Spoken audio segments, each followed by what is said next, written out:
Alhamdulillahi Rabbil Alamin. Khususnya di ayat Al-Kursi.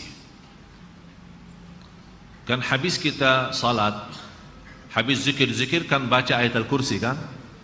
Dan saya minta sama jamaah, jangan sampai tertinggal ayat Al-Kursi setiap habis salat. Jangan sampai tertinggal setiap habis salat sama mau tidur.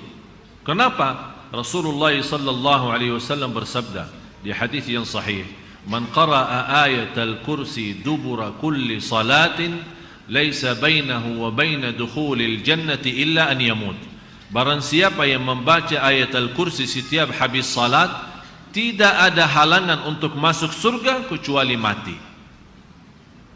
Jadi tidak ada sesuatu yang menghalangi kita masuk surga kecuali menunggu meninggal.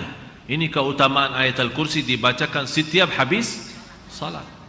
Oleh karena itu, kalau anda sangat kubur, tidak sambat istighfar, tidak sambat tasbih, tidak sambat tahmid, tidak sambat takbir, tidak sambat doa-doa yang lain, begitu anda salam mau terus jalan, walaupun sambil jalan keluar dari masjid, tetap baca ayat Al-Kursi. Ini sayang sekali. Jamaah sekalian, masuk surga. Ini dengan ayat Al-Kursi. Masuk surga kata Rasul. Barang siapa yang menjaga ayat Al-Kursi setiap habis salat, tidak ada halangan membawa dia masuk surga kecuali menunggu mati. Subhanallah.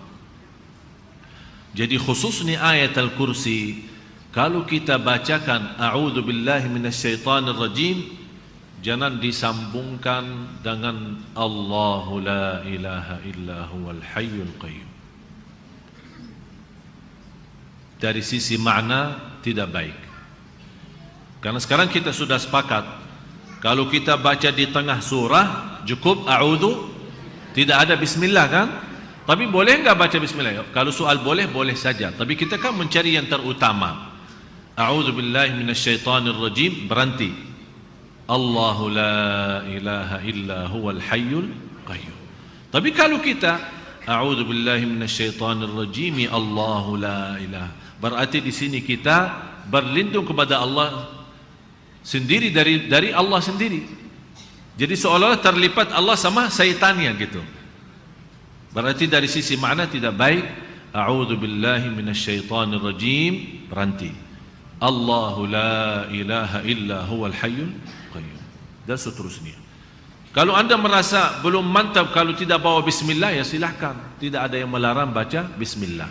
Kenapa orang yang baca ayat kursi di waktu subuh dijaga Allah sampai ke maghrib tenggelam matahari, dibaca setelah subuh dijaga sampai zuhur, dibaca zuhur dijaga asar, dibaca asar dijaga maghrib, dibaca maghrib dijaga isya, dibaca isya dijaga sampai besok pagi? Kenapa? Karena di dalam ayat kursi itu merasakan pengawasan Allah. Seakan-akan engkau melihat Allah. Kalau kau tidak melihatnya, engkau dilihat Allah. La ta'khudhuhu sinatun wa la naum. Allahu la ilaha illa huwal hayyul qayyum. La ta'khudhuhu sinatun wa la naum. Lahu ma fis samawati wa ma fil ardh. Man dhal ladzi yashfa'u 'indahu illa bi idhnihi. Ya'lamu ma baina aydihim wa ma khalfahum. Dia tahu apa yang ada di depan, apa yang ada di belakang. Wala yuhituna bi syai'in min 'ilmihi illa bima syaa. Tidak ada satu pun yang luput daripada ilmunya, tidak ada satu pun yang lolos daripada bima syaa, sesuai dengan kudrat, iradat, kehendak dan kuasanya. Wala yauduhu hifzuhuma wa huwal 'aliyyul 'azim. Dan dia tidak berat mengatur keduanya, langit dan bumi. Wa huwal 'aliyyul 'azim. Dia maha tinggi dan maha agung. Bukan sekedar mantra yang dibaca di ujung lidah, di tepi bibir, tapi dia adalah perenungan yang mendalam. Apa itu? Ihsan.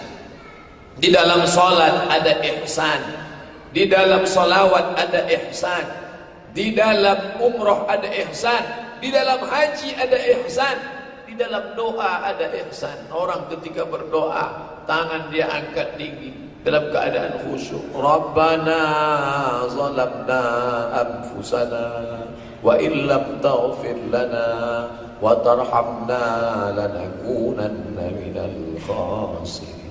Ihsan. Ihsan. Puncak daripada hidup ini adalah ibadah.